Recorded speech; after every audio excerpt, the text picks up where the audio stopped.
Hey YouTube, Joeboy here. So, One Piece chapter 1134 is out. If you guys haven't checked out that chapter yet, I suggest that you do so because I will be spoiling you.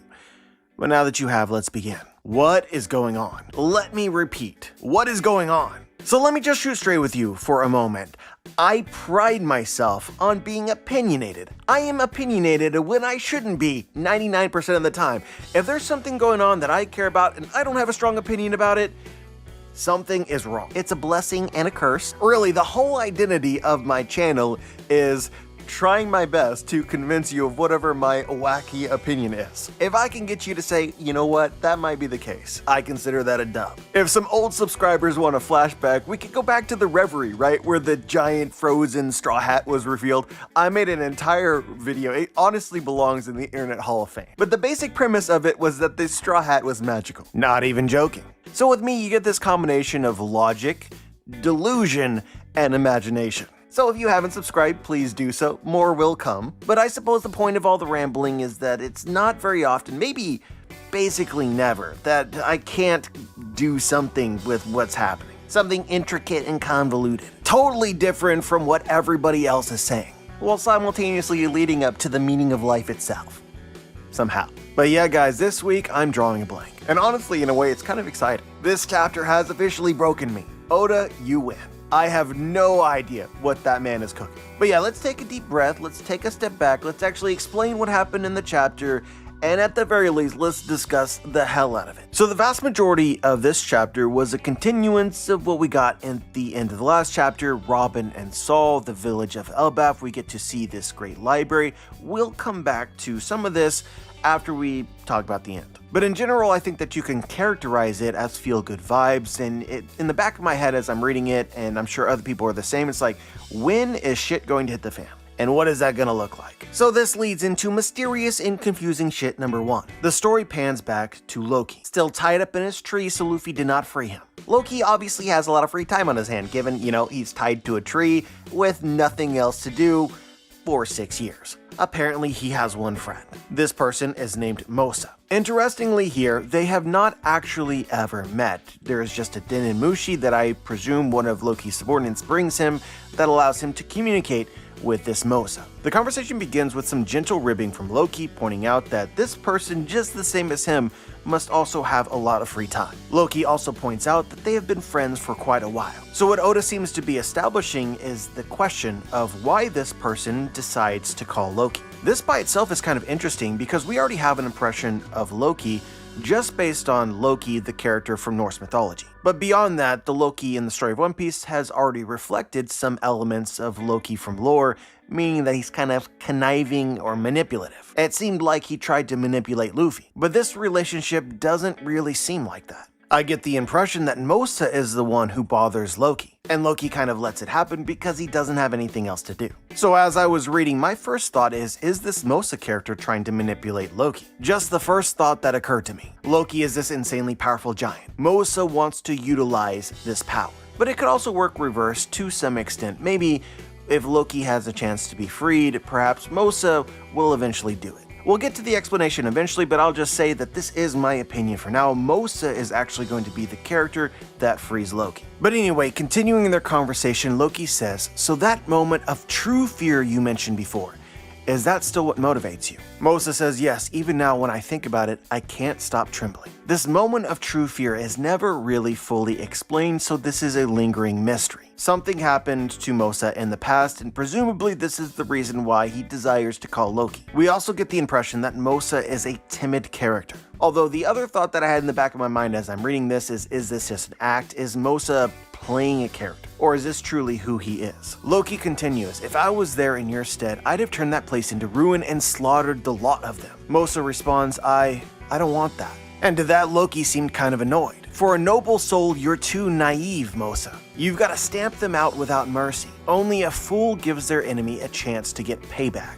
This feels like a moment where the exact translation matters quite a lot. You guys know TCB, or with any translation there could be errors, so specific words could be misleading. Just bear that in mind. But the use of the word payback here is significant. If your quote-unquote enemies are seeking payback, then that would mean that Mosa first did something to his enemies. So the impression this gives me is that Mosa experienced a moment of true fear, in which he retaliated against somebody or a group. Loki is recommending that Mosa just destroy them, utterly and completely, slaughter them all. The people who caused this fear should be eliminated. But Mosa does not want to do that. However, he does seem open to advice. He tells Loki, "Thank you for your counsel." So this again seems to be the reason that he calls Loki in the first place. He values Loki's opinion. He even goes so far as to express his belief that Loki is actually secretly a good person. You use harsh words, but there's a streak of kindness beneath the surface. I've noticed that more and more recently. Again, the circumstances of this relationship are just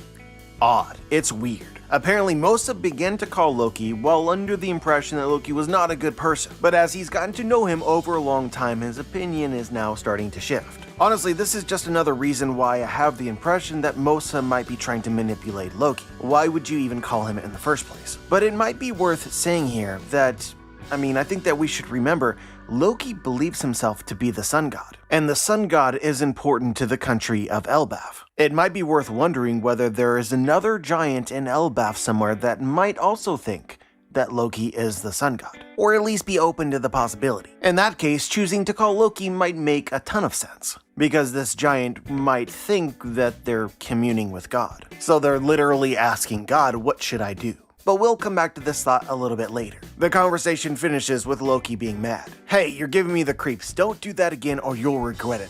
That kind of crap won't fly. Kindness? Never say that to me again. Please, can you not shout?" "Shut up, Mosa. Just you wait till I'm no longer shackled." I just thought that the end of this conversation was an interesting perspective on Loki the character. Mosa has the impression, and we as readers have the impression, that Loki is probably secretly a good guy. In perhaps a Luffy-like way regarding his friends, he's willing to help them out. He'll fight for them, destroy their enemies. This was in fact the very same deal that he offered to Luffy. "Hey, if you help me out, I'll take out one of your enemies of your choosing." But also in kind of a surreal Luffy-like way, he also doesn't want to play the hero. Like Luffy always says, he's not a hero, he does not share his meat. Not even with Boa Hancock. He's like trying to be the villain in a hilariously absurd way. Just as kind of a random aside here, with Loki believing himself to be the sun god, and we know that Luffy is the sun god, it's just an interesting perspective when you think about how Luffy is also a pirate, which is, a villain of the world. Luffy is literally a criminal. If there are stories or legends or fables about the sun god and about Joy Boy and Elbaf, maybe these stories reflect that the sun god is supposed to be a criminal, a quote-unquote enemy to the world. So maybe that's why Loki wants to portray himself in that way. But you also kind of gotta wonder what happened in his life. Fundamentally, being against kindness is a little bit over the top. But based on the context of this conversation, I think that you would have to assume that at some point in Loki's past, he was kind, and that backfired. The easy answer would be that this would have something to do with Big Mom and with Lola. This still hasn't come up in Elbaf, but Loki did have an arranged marriage with Lola, and when we saw him in silhouette form, he seemed genuinely smitten, and we know that that did not end well. But the other possibility that has occurred to me is that this could also have something to do with Loki killing his father Harold. Maybe Loki thought killing his father was doing some sort of kindness for the country of Elbaf as a whole, but then after he did it, it obviously wasn't appreciated. Thus, he's bitter. We'll come back to this later as well. This leads into mysterious and confusing shit number 2. The scene then flips to the west eastern village. The giants have started partying because of the arrival of the Strats, and as this occurs, they seem to not notice that 2 people have teleported into a nearby castle. Teleported in the very same way as we saw the Gorosei in Egghead.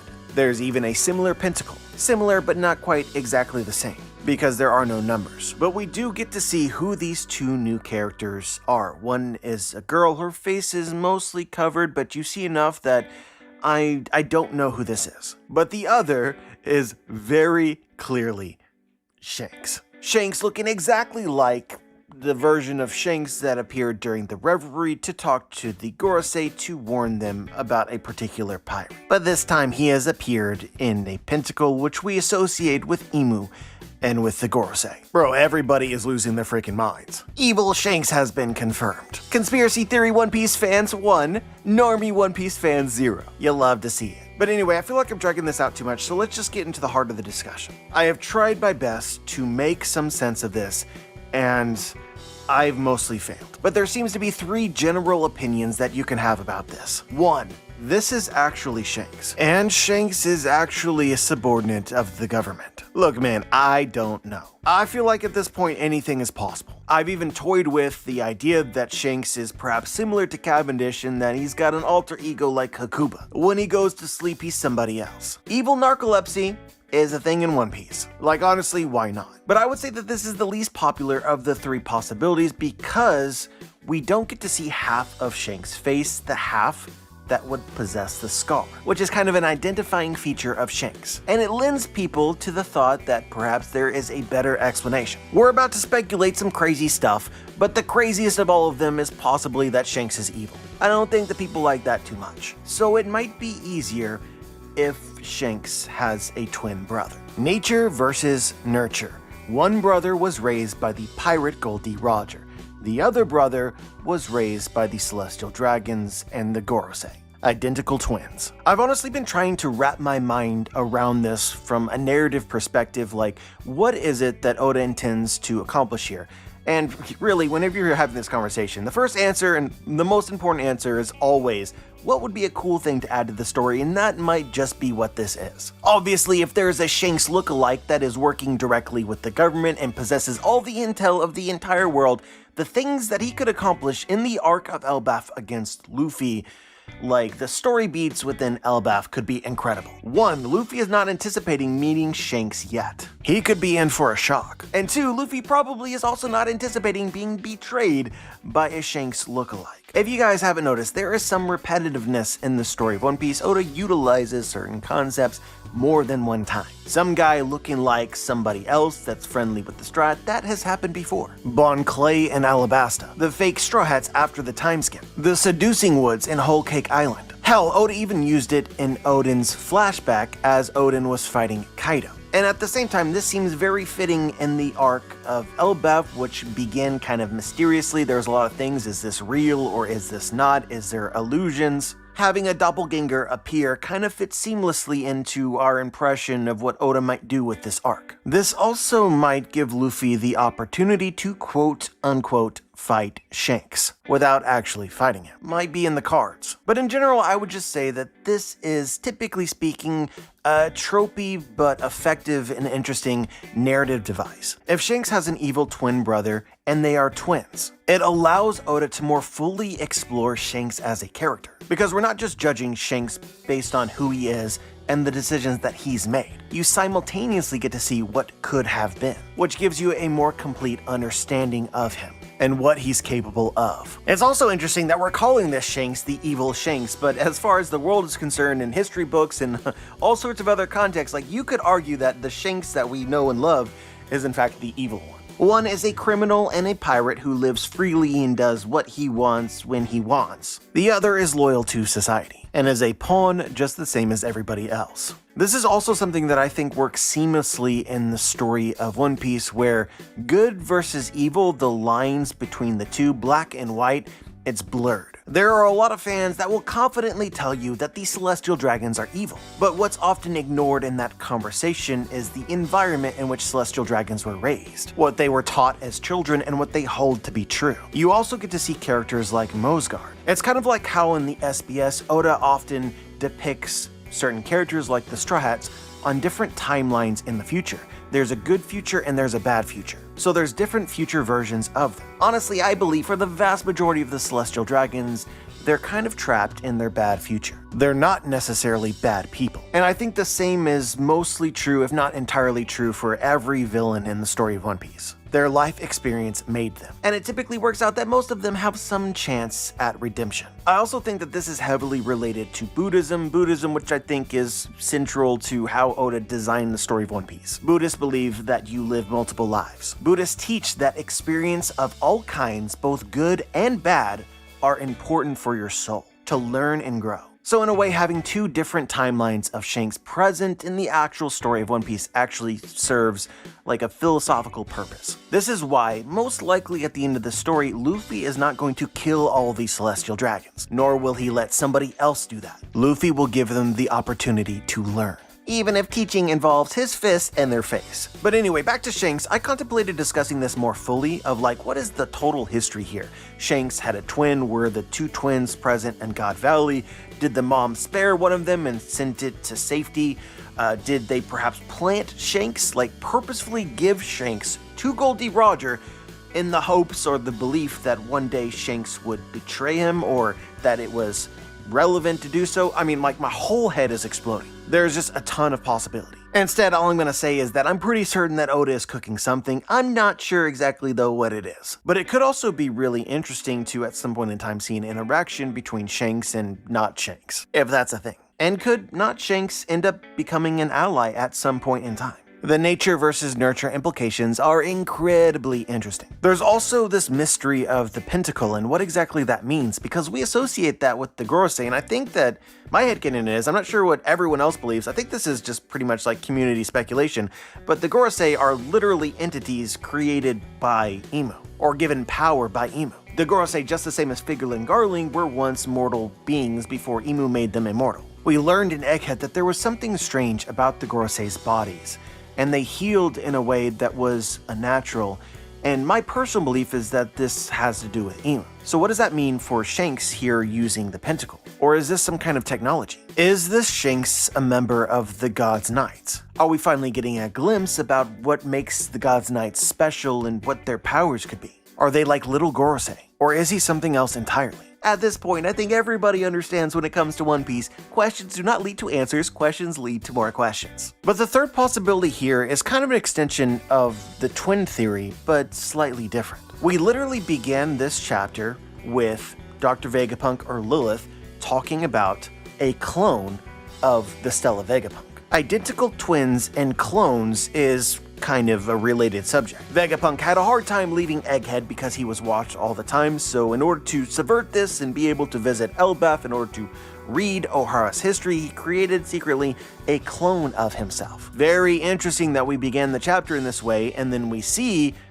not Shanks, if it's not Shanks. I am definitely not gonna go down this rabbit hole because it literally overwhelms me. But if Shanks and his brother are actually clones, meaning that they weren't just born like regular pregnancy and, natural born twins, it means that they were created intentionally. Why would someone create two Shanks? It also offers up the possibility that Shanks is actually based on somebody else who already lived their entire life. Similar to if Lilith created a new clone of Dr. Vegapunk today. Also kind of similar to what we've already seen with the Seraphim, which are based on the warlords. Essentially, there was an original. Like hypothetically, Shanks is actually a person that lived during the Void Century. Again, hypothetically, you have Dr. Vegapunk and his fellow mad scientists discovered the secrets of the lineage factor, which gave them the opportunity to create clones. Imu, the Gorosei, and the world government captured this technology in order to recreate the original member of the Figurlin family. If Shanks is roughly 40 years old, the timeline could work. It could work. Born very shortly after Vegapunk discovered the mysteries of the lineage factor. But perhaps Saturn was the one to actually do it.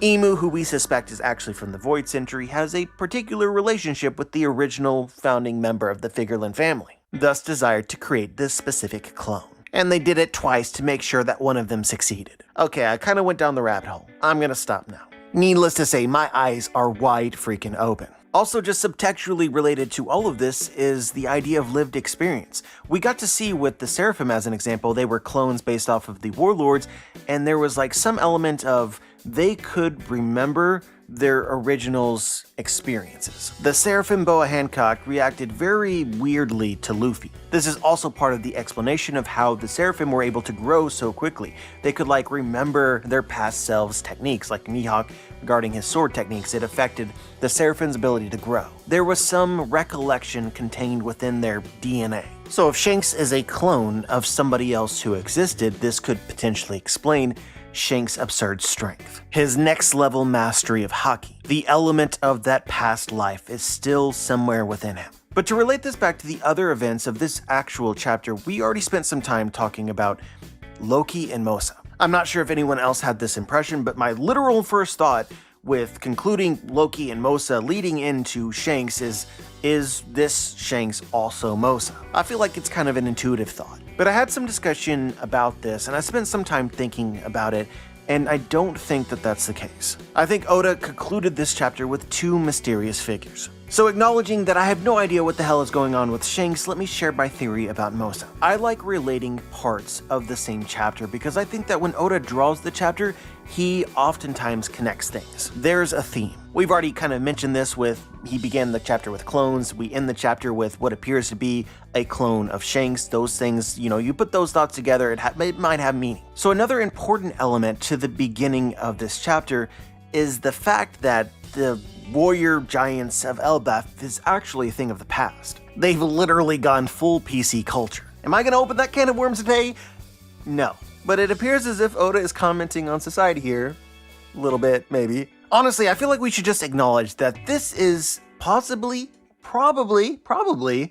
the craziest plot twist in the history of One Piece. If you would have told me that we were waiting 20 years for the island of warrior giants in Elbaf, only to arrive and discover that they are no longer warriors, because that's not cool. What in the world?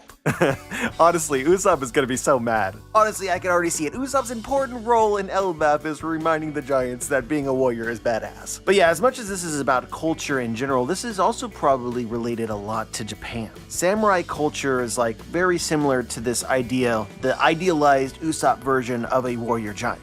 I feel as though the moral that we're hurtling towards is that it's not good to always be at war, because Japan has experienced that personally, where their entire society is based on warfare and there was a lot of bad stuff. But there's also a place in society for warriors. Sometimes you need to fight, and you need people who are good at it. And as a society, you need that strength somewhere inside of you. That discipline, that determination and resolve. And that culture also brought a lot of good. Essentially, it seems likely to me that some of the commentary within Elbaf is gonna be that the newer generations of giants are soft or weak. When shit hits the fan, they're gonna be glad that there were warriors around. Anyway, this whole conversation reminds me, and should remind you, of Mosa. Mosa was this kind of like timid, weak character. He didn't seem to know how to handle his own fear. And it works really well with this PC culture that we're introduced to in present Elbaf. This actually works to persuade me that Mosa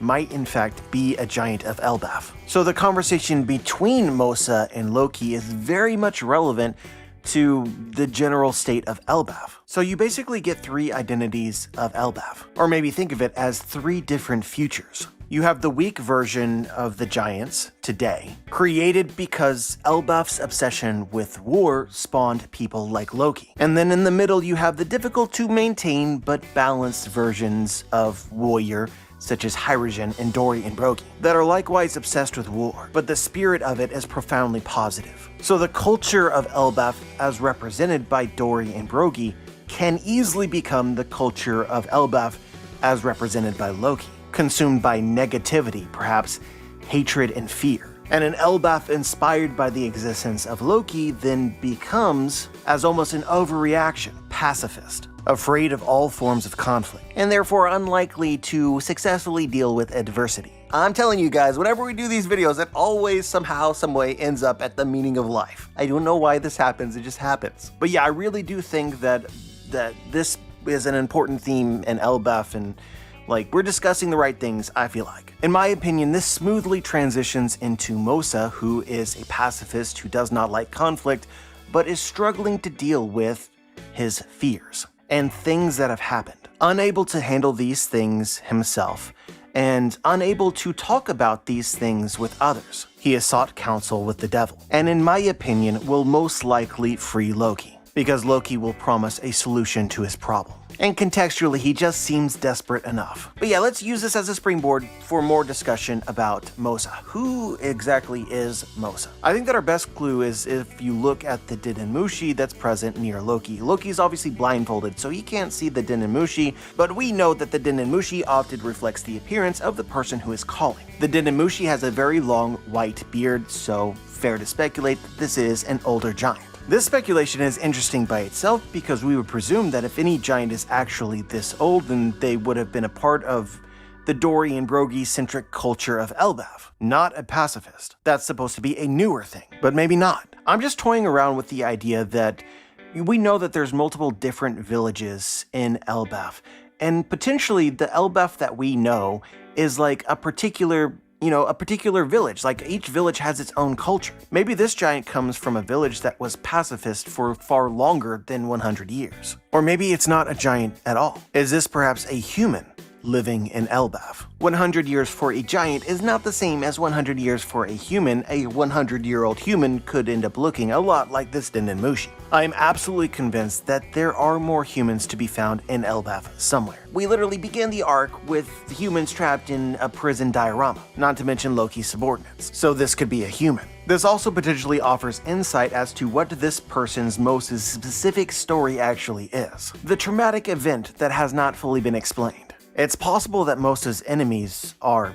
the giants of Elbaf. It's additionally possible that Mosa had some amount of life experience outside of Elbaf, so Mosa's enemies are somebody like the world government, or even just his home island. Mosa escaped his home island and arrived in this paradise of Elbaf, which by 100 years ago had become pacifist. But he hasn't been able to escape his fear. So once Loki is freed, Mosa will take the deal that Loki offered to Luffy. Also, just characterizing Loki as the devil here and Mosa potentially making a deal with the devil is also incredibly fitting because of the whole pentacle thing at the end of the chapter. If you guys remember, the first time that we ever saw a pentacle summoning in the story of One Piece was during the time skip where a village of humans attempted to summon the devil, which it ended up being Brook because Brook was pushed by Kuma, but Brook appeared. They thought Brook was literally the devil. And so they asked Brook to smite their enemies. Just the same as Mosa might ask of Loki. But obviously we are just talking out loud, and at this point nothing is definitive. It doesn't have to be a human, it could be an old giant, it could be that this is a cold Dendenmushi that naturally grows a beard and it does not reflect Mosa's appearance at all. Or maybe Mosa, as he calls, wears a fake beard and is actually much younger than that, and the Dendenmushi somehow knows this. Not gonna go down all the rabbit holes. Nope. But I am hopeful that this discussion helps you formulate your own opinion about what it is that you think. But I do suppose that there's an element of this that we should probably bring up. We're basically told in this chapter that King Harold, the last king of Elbaf, was the one who inspired this change. Naturally then, it's fair to assume that something happened roughly 100 years ago in Elbaf which motivated him. King Harold, for some reason, believed that Elbaf must change, and influenced that change. So if we're talking about potential traumatic events for Mosa to have experienced, it could have been as, in the country of Elbaf 100 years ago. This simultaneously adds potential layers to Loki killing Harold. We brought this up way earlier in the review. At this point, nobody remembers, but if you rewatch the video, it happened. The thought is that Loki today is against kindness because he was kind in the past, and that it's possible that he killed his own father as a perceived act of kindness. Essentially, we're speculating that Loki believed that King Harold was ruining the country of Elbaf, making them weak. So with this mindset, Loki could have saw himself as the hero, and basically been attempting to restore the country to its former glory. Obviously, it did not end well because he is now tied to a tree. But speculated in this way, then Loki potentially represents Elbaf as a warfaring country. So there could actually be giants that are aligned with him, that think, hey, maybe Loki had the right idea. There could be a revolution or a rebellion fomenting within Elbaf, and the spark could ignite soon. Maybe you could think of Elbaf as potentially being similar to Fishman Island. Same kind of dynamics in Fishman Island. Otohime is similar to King Harold, where she was arguing for peace and for diplomacy. But while she was doing this, she had enemies from within the country itself, represented by Hody Jones. Hody Jones was responsible for the death of Otohime, and Loki is responsible for the death of King Harold. So there could be something akin to the Hody Jones pirates in Elbaf. And there could be any number of related inversions with Fishman Island here. Or, just straight up similarities. Hody Jones' whole thing was that he hated humans because of the really long history there, which is also probably relevant to the history of giants. And there seems to be some aspect of Elbaf that is not too friendly with humans, although the Strats have not really experienced that yet, aside from possibly Road. And honestly, while we're here, I think that there's a lot of discussion to be had about the similarities between Wano and Elbaf as well. where you could potentially think about Loki as being a version of Odin that, instead of abandoning his country, chose instead to stay and fight for it. Where Odin was more progressive and wanted to change things, perhaps Loki is a traditionalist and wants things to stay the same. Odin, however, avoided trying to change Wano as a youth and instead chose just to leave so that he could live life the way that he wanted to. But if he had desired to change Wano by force, he would have been in conflict with his father. You understand what I'm implying here? Odin and Loki both happen to be crown prince of their country. One just decided not to wait for his father to die of natural causes. I would also heavily guess that there are probably similarities between the story of Orochi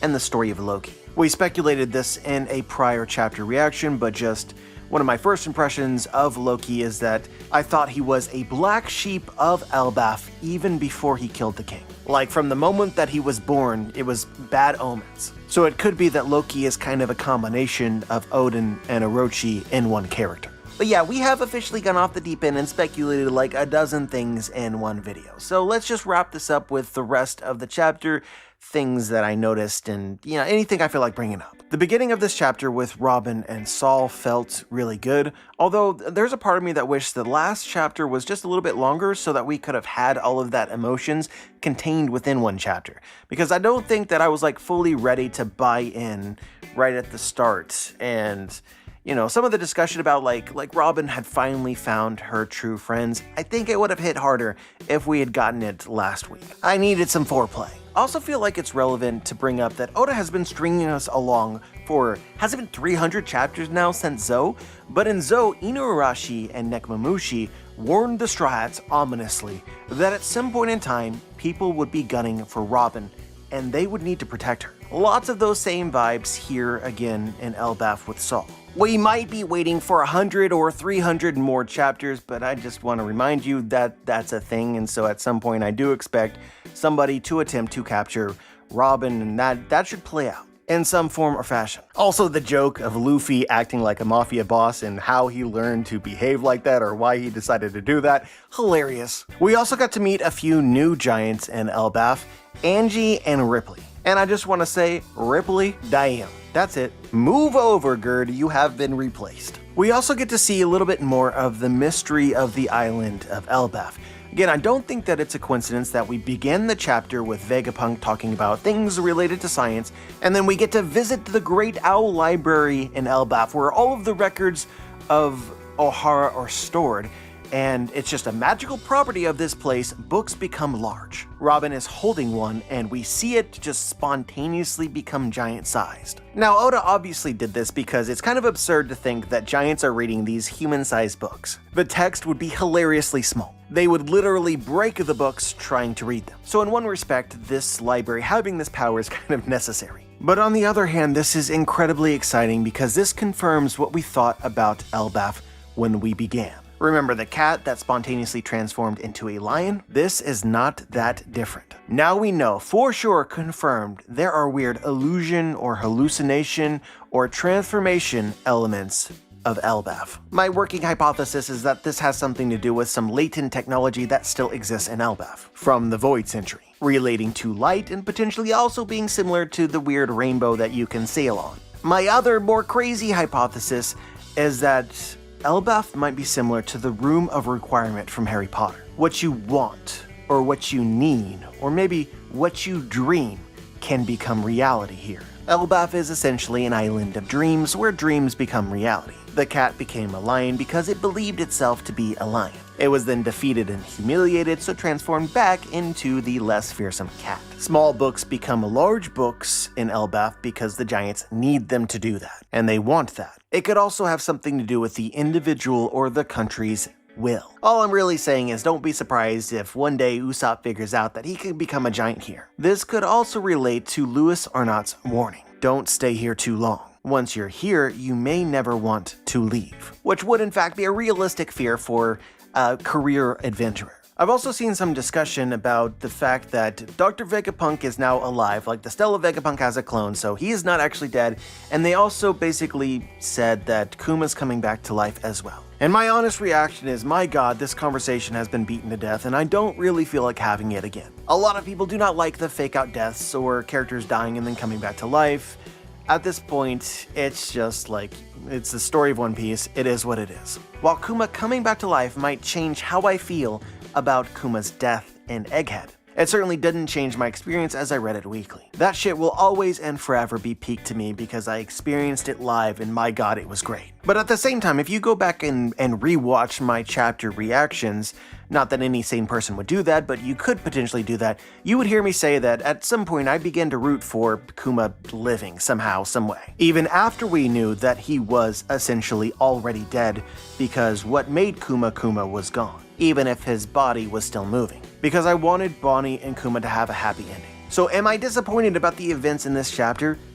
No, this is exactly what I wanted. Exactly what I wanted. Am I disappointed that the Stella Vegapunk is likely going to be revived in Elbaf? In some ways, yeah, because unlike Kuma, I kind of wanted Vegapunk to die because that dude is effectively immortal and what is happening right now is not natural. It's like Batman says, you're the hero until you live long enough to see yourself become the villain. That is Vegapunk's eventual trajectory. So yes, I am unironically rooting for Vegapunk to literally die. But at the same time, we already knew that Vegapunk was still alive because Lilith is traveling with us, and Lilith is literally Vegapunk. Don't care what she looks like. So overall, don't care. But yeah, I think I'll just leave it at that for now. Appreciate everybody for stopping by. As always, curious as to what you think. Leave your thoughts in the comment section below. Want to shout out my thumbnail artist, Azazel, if you're interested in checking out or commissioning Azazel. The link to his Twitter will be in the description. That dude is next level. We appreciate you, man. But yeah, like the video, subscribe, click the bell to be notified, join the squad. And as always, guys, have a wonderful day.